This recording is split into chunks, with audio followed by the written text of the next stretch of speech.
तो दोस्तों जैसे कि आप लोगों को पता है कि defence and strategic study UGC net Hindi के लिए नोट्स नहीं मिल पाते और अभी मैं छोटी सी कोशिश कर रहा हूं कि आप लोगों को हिंदी में नोट्स प्रोवाइड किए जाएं।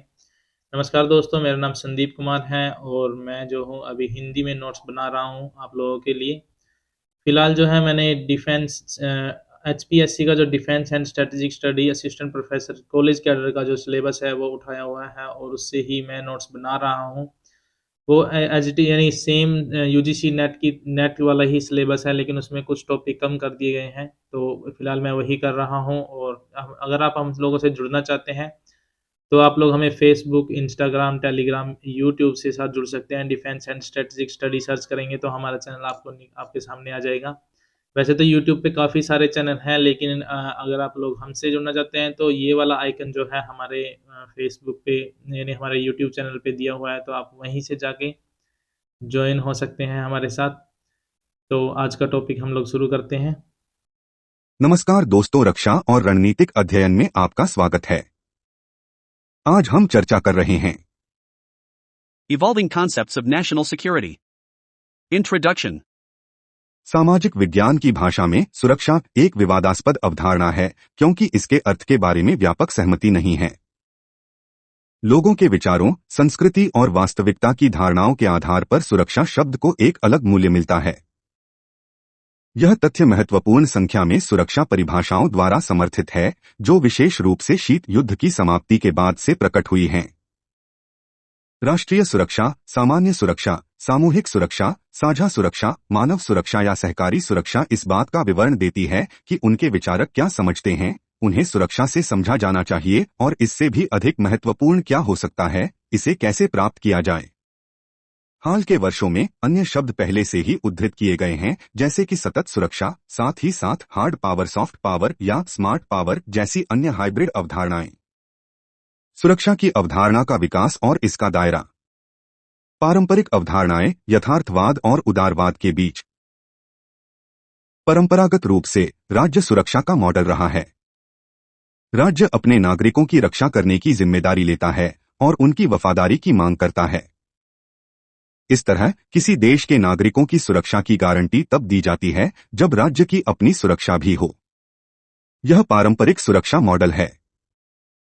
राष्ट्रीय सुरक्षा शब्द पर परिलक्षित होता है, जो कि जी.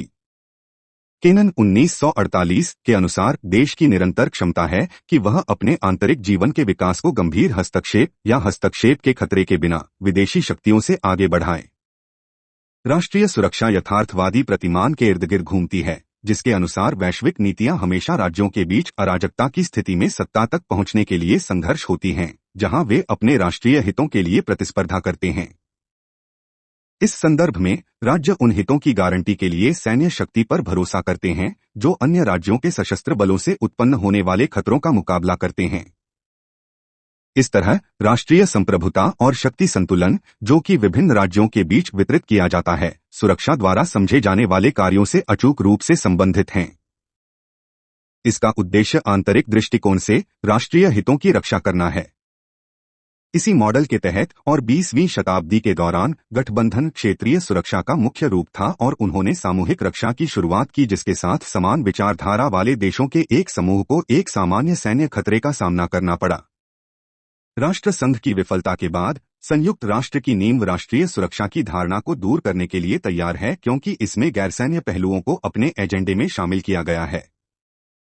संयुक्त राष्ट्र चार्टर का अनुच्छेद 55 बताता है कि स्थिरता और कल्याण की स्थितियों के निर्माण की दृष्टि से जो समान अधिकारों और आत्मनिर्णय के सिद्धांत के सम्मान के आधार पर राष्ट्रों के बीच शांतिपूर्ण और मैत्रीपूर्ण संबंधों के लिए आवश्यक हैं। लोगों को संयुक्त राष्ट्र निम्नलिखित को बढ़ावा देगा: उच्च जीवन स्तर, पूर्ण रोजगार और आर्थिक और सामाजिक प्रगति और विकास की शर्तें। सभी के लिए मानवाधिकारों और मौलिक स्वतंत्रता के लिए सार्वभौमिक सम्मान और पालन। नतीजतन संयुक्त राष्ट्र इस उद्देश्य को बढ़ावा देने के लिए विशेष एजेंसियों का निर्माण करता है, जिसमें व्यक्ति रुचि का केंद्र बनता है। उदारवादी राजनीतिक सोच द्वारा दावा किया गया यह नया दृष्टिकोण सामूहिक सुरक्षा की अवधारणा में मूर्त रूप लेता है, जिसके माध्यम से आत्मरक्षा के मामले को छोड़कर राष्ट्रीय हितों की रक्षा के लिए हिंसा के उपयोग को प्रतिबंधित किया जाता है। सामूहिक सुरक्षा कुछ देशों के संयुक्त निर्णय से उत्पन्न होती है और जिसमें अन्य देशों की संबंधित सुरक्षा नीतियों से सहमत होने की प्रतिबद्धता, संतुलन, एकजुटता, हितों में मतभेदों के साथ साथ अनिश्चितता को कम करने और आक्रामक व्यवहार को हतोत्साहित करने के द्वारा प्राप्त की जाती है। 20वीं सदी के उत्तरार्ध के दौरान द्विध्रुवीय टकराव से प्रभावित संयुक्त राष्ट्र की सामूहिक सुरक्षा प्रणाली अपनी सीमाओं को दर्शाती है। पारंपरिक मॉडल में संशोधन। शीत युद्ध की समाप्ति के बाद और वैश्वीकरण के परिणामस्वरूप सुरक्षा की अवधारणा का विस्तार करते हुए खतरों का अब विशुद्ध सैन्य चरित्र नहीं रह गया है। वैश्विक समस्याएं, जिनमें से अधिकांश सीमा पार हैं, जैसे संगठित अपराध, आतंकवाद, पर्यावरण का बिगड़ना, प्राकृतिक संसाधनों पर विवाद, अनियंत्रित शरणार्थी प्रवाह, अवैध अप्रवास, गरीबी और अकाल मानवता के लिए जोखिम बन गए हैं जो पारंपरिक के रूप में महत्वपूर्ण लगते हैं। सैन्य रक्षा। इसलिए कुछ का मानना है कि सुरक्षा की अवधारणा को कई क्षेत्रों और विभिन्न स्तरों पर विस्तारित करना आवश्यक है और यह कि क्षेत्रीयता और सैन्य रक्षा केवल मुख्य अवधारणाएं नहीं हैं। इसके अलावा पिछले 5 वर्षों में और वर्तमान वैश्विक आर्थिक संकट के प्रभाव में अंतर्राष्ट्रीय वातावरण जो और अधिक जटिल होता जा रहा है, यह दर्शाता है कि आज की सुरक्षा की चुनौतियों को आंतरिक या बाहरी चरित्र के बीच और बीच में विभाजित नहीं किया जा सकता है। नागरिक और सैन्य वाले। सुरक्षा की अवधारणा में गहराई से जाने के लिए 2 अच्छी तरह से विभेदित प्रवृत्तियों को प्रतिष्ठित किया जा सकता है। पहला उन लोगों द्वारा समर्थित है जो मानते हैं कि राज्य सुरक्षा का आवश्यक उद्देश्य है, भले ही वे नए कारकों को शामिल करने को स्वीकार करते हैं। साझा सुरक्षा, एकीकृत सुरक्षा और रक्षात्मक सुरक्षा की अवधारणाएं इस पहली प्रवृत्ति का हिस्सा हैं। हालांकि सहकारी सुरक्षा की अवधारणा शायद अधिक मान्यता तक पहुंच गई है। यह निश्चित रूप से शुरू होता है कि कोई भी राज्य या राज्यों का समूह अलग-थलग वर्तमान समस्याओं का सामना नहीं कर सकता है। यह अवधारणा इस विचार को बढ़ावा देती है कि न केवल राज्यों के बीच बल्कि अन्य गैर राज्य अभिनेताओं के साथ चर्चा, बातचीत, सहयोग और प्रतिबद्धता के माध्यम से विश्वास निर्माण करना आवश्यक है। इसके अलावा सैन्य उपकरणों को मुख्य उपकरण नहीं माना जाना चाहिए। सहकारी सुरक्षा गैर सरकारी मंचों के माध्यम से गैर राज्य अभिनेताओं, अंतर्राष्ट्रीय संगठनों, साथ ही एक अलग विचारधारा वाले राज्यों को शामिल करने को प्रोत्साहित करती है। यह मौलिक सिद्धांत भी विकसित करता है जिसके अनुसार किसी भी स्थिर समाधान पर तभी पहुंचा जा सकता है जब राजनयिक, सूचनात्मक, सैन्य, आर्थिक, राजनीतिक और नागरिक क्षेत्र से कार्यों और प्रभावों का समन्वय किया जाता है। दूसरी प्रवृत्ति इस सामान्य विचार द्वारा पेश की गई है। हमने राज्यों पर बहुत अधिक ध्यान केंद्रित किया है और इसके परिणामस्वरूप वैकल्पिक भाषण का उपयोग करके सुरक्षा शब्द के वास्तविक अर्थ के बारे में पुनर्विचार करना आवश्यक है, जिसमें व्यक्ति और या सामाजिक समूह केंद्र हैं। ध्यान की राष्ट्रीय संप्रभुता उतनी महत्वपूर्ण नहीं है जितनी पारंपरिक दृष्टिकोणों में थी। अब एक वैश्विक संप्रभुता है जिसमें किसी व्यक्ति की व्यक्तिगत गरिमा का सम्मान अंतर्राष्ट्रीय कानून पर हावी होना चाहिए। कुछ लोगों का मानना है कि राज्य अब असुरक्षा पैदा करने वाला तत्व है।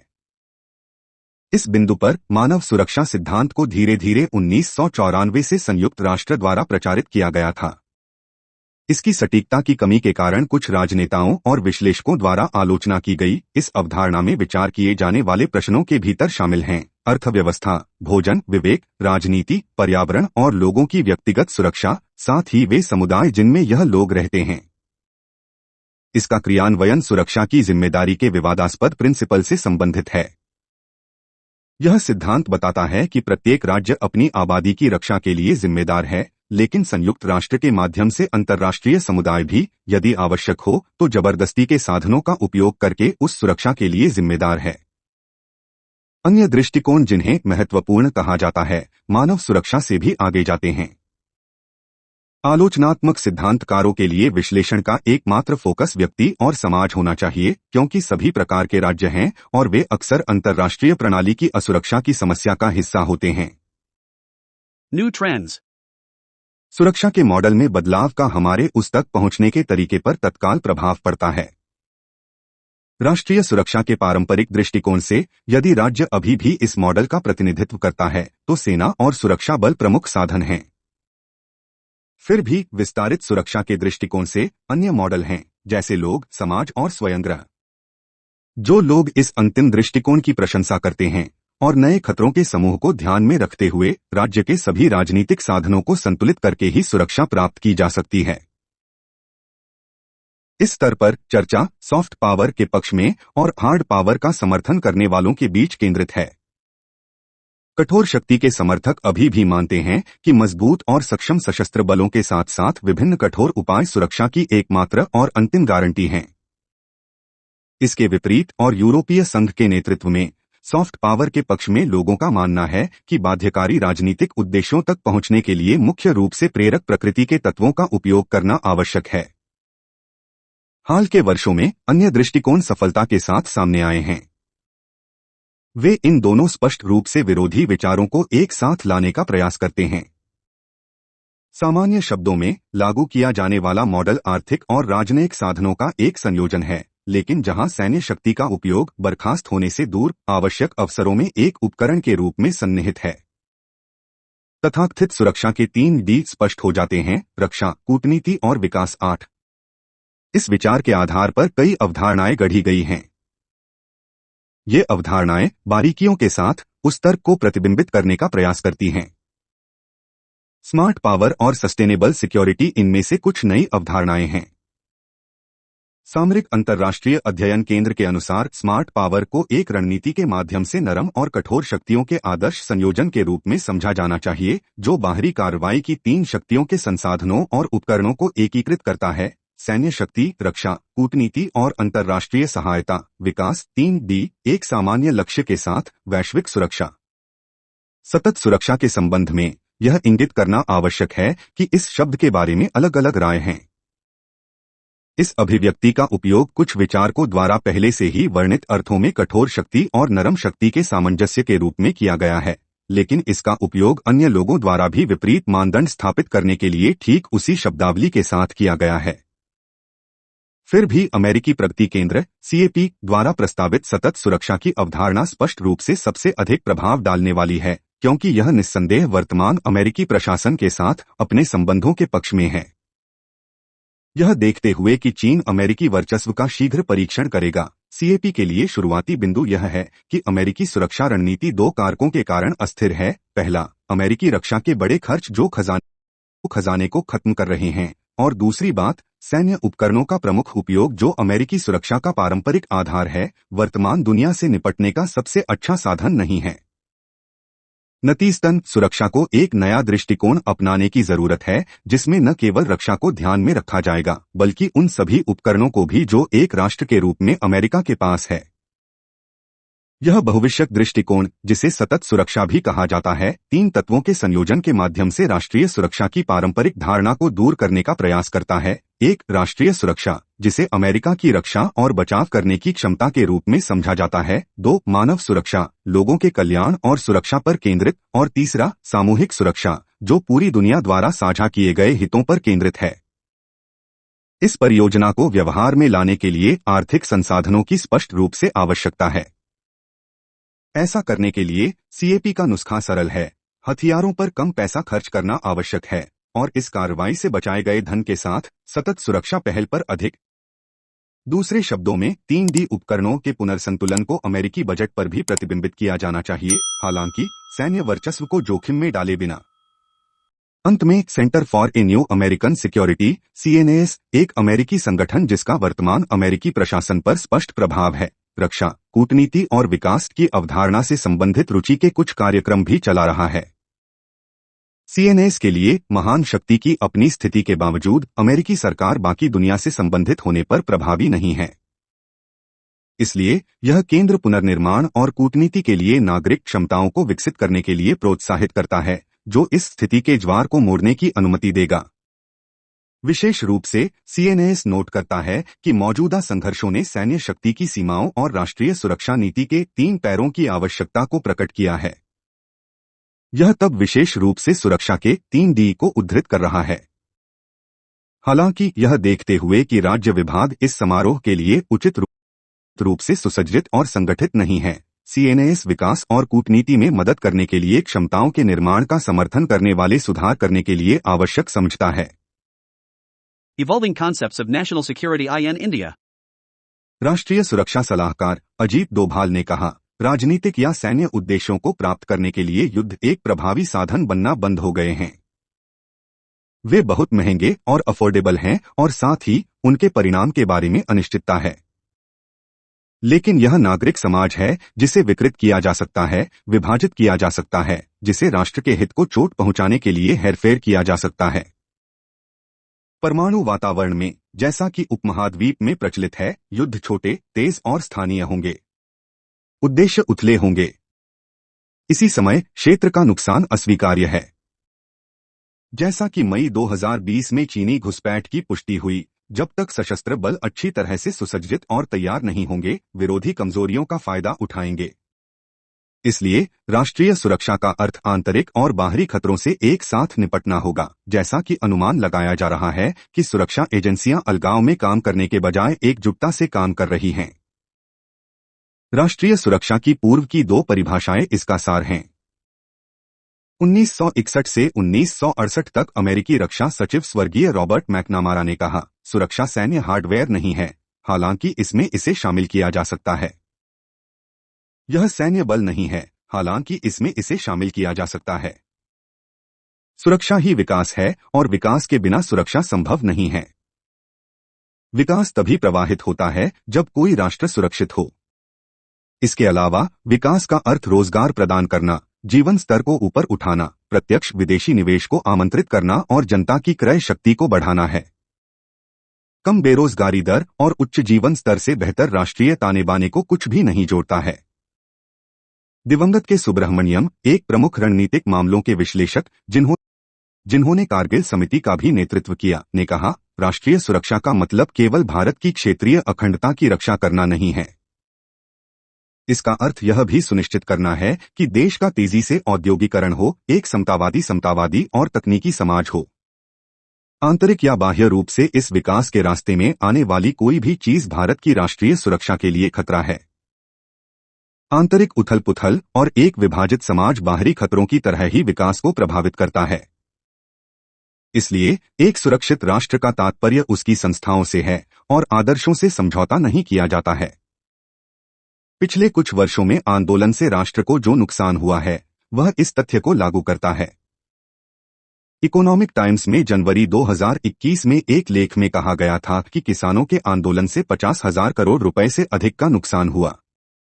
इसी अखबार के एक अन्य लेख में कहा गया है कि राज्य में सीए विरोधी आंदोलन के कारण अकेले पर्यटन क्षेत्र में असम को 2 महीनों में 1,000 करोड़ रुपए से अधिक का नुकसान हुआ है। जूरी अभी भी इस बात से बाहर है कि क्या ये आंदोलन भारतीय विरोधियों द्वारा चलाए जा रहे हाइब्रिड युद्ध का नतीजा थे या केंद्रीय कानूनों की वास्तविक प्रतिक्रिया थी।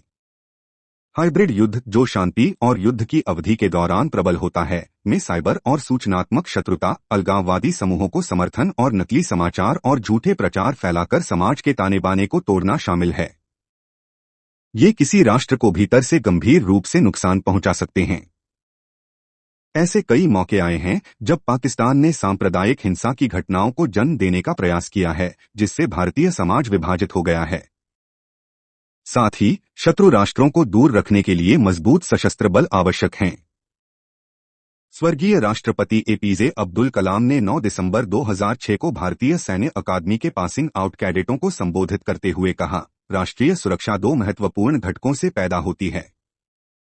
एक है आर्थिक विकास और समृद्धि, दूसरा सभी प्रकार के खतरों से राष्ट्र की रक्षा करने की क्षमता है। भारत दोनों मोर्चों पर आगे बढ़ रहा है। उन्होंने कहा, हालांकि इस प्रक्रिया को पटरी से उतारने के लिए ताकतें काम कर रही हैं। वे नहीं चाहते कि भारत आर्थिक रूप से सफल हो और सैन्य क्षमता में आत्मनिर्भर बने। हमारी सीमाओं पर हमेशा एक गतिशील वातावरण रहेगा जिसमें हमारे सशस्त्र बलों द्वारा शाश्वत सतर्कता की आवश्यकता होगी।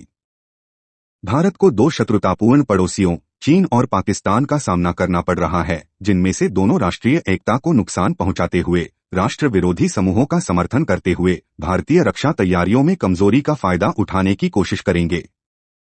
पाकिस्तान कश्मीर में सक्रिय आतंकवादी समूहों का समर्थन करता रहा है, जबकि चीन कुछ पूर्वोत्तर विद्रोहियों का समर्थन करता है। उग्रवाद विरोधी से एलएसी में सैनिकों की पुनः तैनाती से पूर्वोत्तर में उग्रवाद का धीमा पुनरुत्थान हुआ है। हाल ही में 46 असम राइफल्स के कमांडिंग ऑफिसर और उनके परिवार को निशाना बनाकर किए गए हमले के पीछे आतंकवादी समूहों को चीन द्वारा वित्त पोषित किए जाने की संभावना है।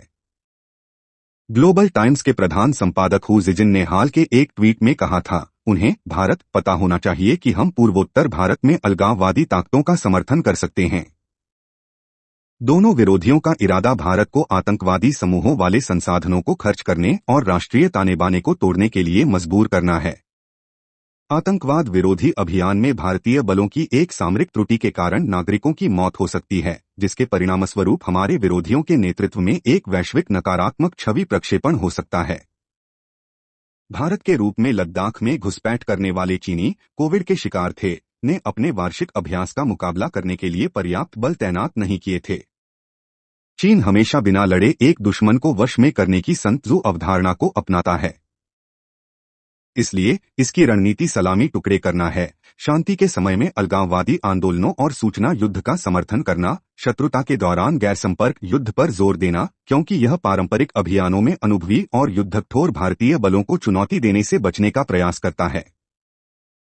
पाकिस्तान के पास सीधे तौर पर भारत को निशाना बनाने की क्षमता नहीं है और इसलिए वह आतंकवाद का समर्थन करता है और अपने भीतर धार्मिक विभाजन को बढ़ाता है।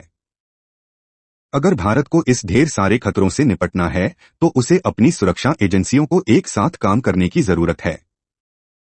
यह समन्वय पूरी तरह से राष्ट्रीय सुरक्षा परिषद (एनएससी) पर पड़ता है। 16 अप्रैल 1999 के कैबिनेट सचिवालय के प्रस्ताव जिसने एनएससी बनाया ने कहा, केंद्र सरकार यह मानती है कि राष्ट्रीय सुरक्षा प्रबंधन को राज्य के राजनीतिक, सैन्य, राजनयिक, वैज्ञानिक और तकनीकी संसाधनों की रक्षा और बढ़ावा देने के लिए एकीकृत सोच और समन्वित अनुप्रयोग की आवश्यकता है। राष्ट्रीय सुरक्षा के लक्ष्य और उद्देश्य।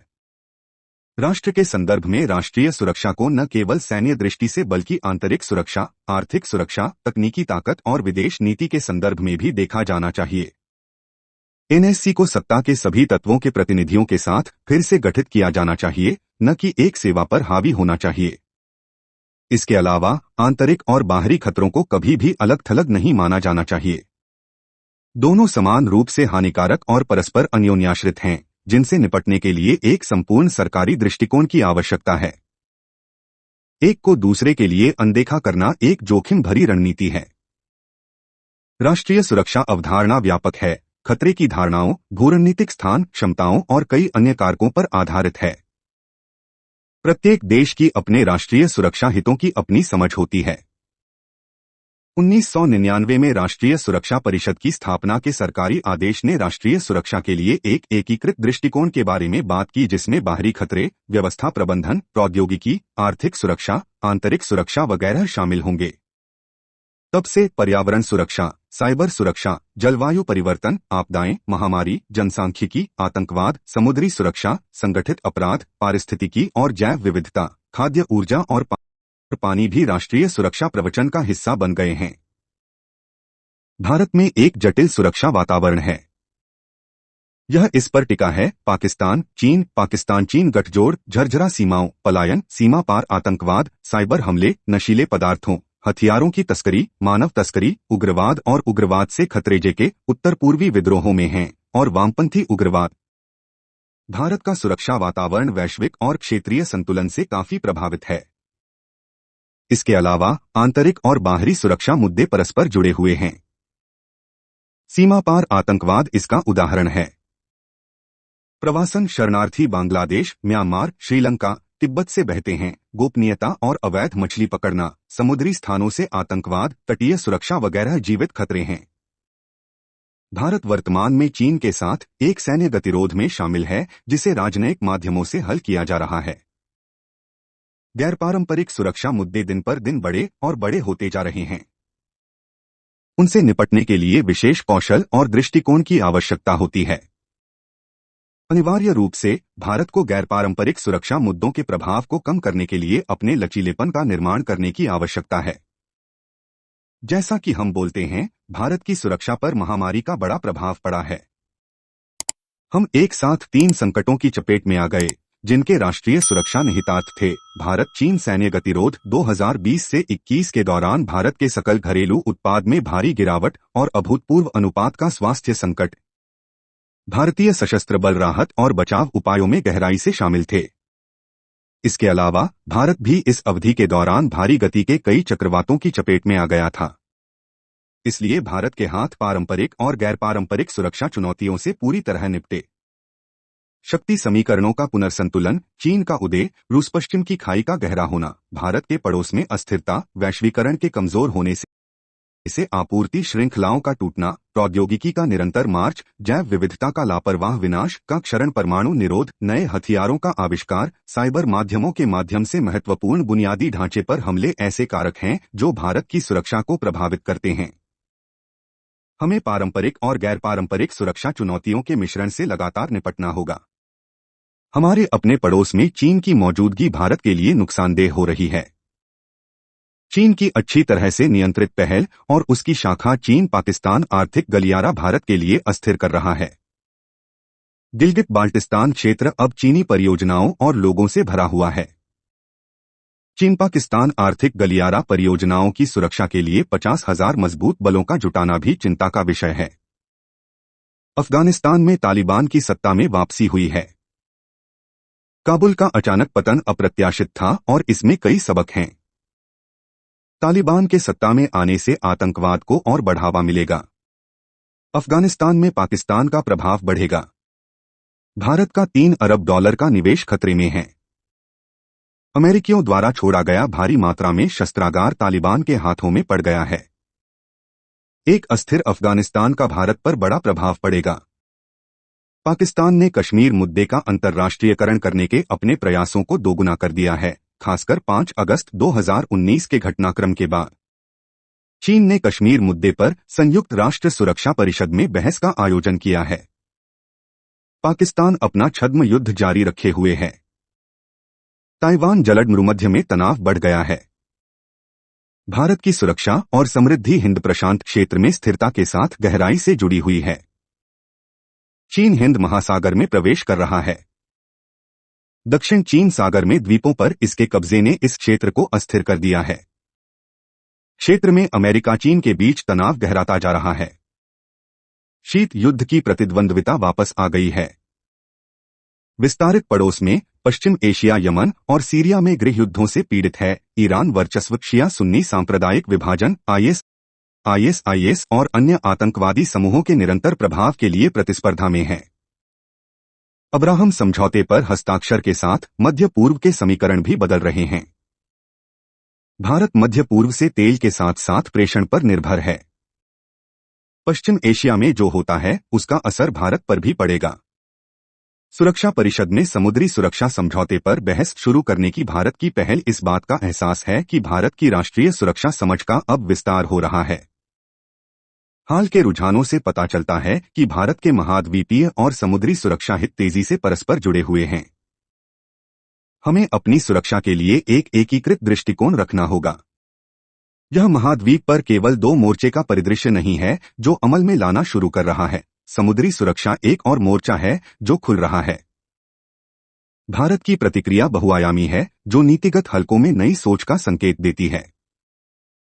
कुछ प्रमुख पहलों में neighbourhood first, act east, look west, connect central Asia, Quad, Indo Pacific ocean initiative, SAGAR, act the far east आदि शामिल हैं।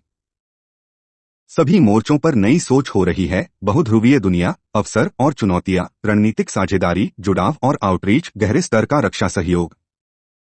नीतिगत बदलाव में सीडीएस की नियुक्ति शामिल है। संयुक्तता, रंगमंच, रक्षा निर्माण, अंतरिक्ष और साइबर कमांड, बुनियादी ढांचे पर जोर आदि। भारत को राष्ट्रीय सुरक्षा योजना बनाने के लिए संस्थानों की आवश्यकता है। वैश्विक और क्षेत्रीय सुरक्षा वातावरण को पूरी तरह से और पेशेवर रूप से स्कैन करने की आवश्यकता है। अधिक संसाधनों की आवश्यकता है। राष्ट्रीय सुरक्षा प्रबंधन को और अधिक पेशेवर बनने की जरूरत है। भारत अपनी सुरक्षा के लिए दूसरों पर निर्भर रहने का जोखिम नहीं उठा सकता। हमें सुरक्षा मामलों में आत्मनिर्भर बनने की जरूरत है। निष्कर्ष: एकता, संप्रभुता, लोकतंत्र, समाजवाद, धर्मनिरपेक्ष और जनता शब्द भारत के इतिहास और आकांक्षाओं के अनुरूप हैं। वे भारत की सामरिक संस्कृति हैं जो भारत को समझने के लिए विशेष रूप से महत्वपूर्ण हैं और भारतीय सामाजिक और राजनीतिक जीवन के ताने बाने में बुने गए तनावों का उत्पाद हैं। महत्वपूर्ण रूप से इन शर्तों का अन्य देशों में समान अर्थ नहीं है। वैश्वीकरण की प्रक्रिया में आर्थिक और तकनीकी चिंताओं की परस्पर क्रिया और आतंकवादी समूहों और धार्मिक और जातीय संघर्षों के माध्यम से कम लागत वाले युद्धों के प्रसार सीमाओं में और उसके आसपास के दायरे को और बढ़ा दिया, जिसे वैश्विक सुरक्षा चिंताएं कहा जाता है, जिसने पारंपरिक राष्ट्रीय सुरक्षा लोकाचार को गुणात्मक रूप से प्रभावित किया। वैश्वीकरण और अन्य संघर्षों को ध्यान में रखते हुए सुरक्षा नीतियों में बदलाव की जरूरत है। वर्तमान तदर्थवाद को समाप्त करके खुफिया तंत्र को मजबूत करना और जनशक्ति और संकीर्णता पर प्रतिबंध दोनों के संबंध में उचित योजना की कमी है। साथ ही आपराधिक न्याय की धीमी गति भी गंभीर चिंता का विषय है। कानून प्रवर्तन तंत्र को एक कुशल आपराधिक न्याय प्रणाली द्वारा प्रभावी रूप से समर्थित होना चाहिए। इसलिए जांच और अभियोजन कार्यों में सुधार को सरकार के विभिन्न अंगों द्वारा उपयुक्त रूप से संबोधित किया जाना चाहिए। इस संदर्भ में विभिन्न कानूनों के प्रावधानों की जांच की जानी चाहिए और जहां आवश्यक हो उपयुक्त रूप से संशोधित किया जाना चाहिए। इसलिए राष्ट्रीय सुरक्षा केवल सामाजिक पहलुओं या अर्थव्यवस्था के बारे में नहीं है, बल्कि उन अन्य पहलुओं के बारे में भी है जो किसी न किसी तरह से नागरिकों के जीवन स्तर को प्रभावित करते हैं। From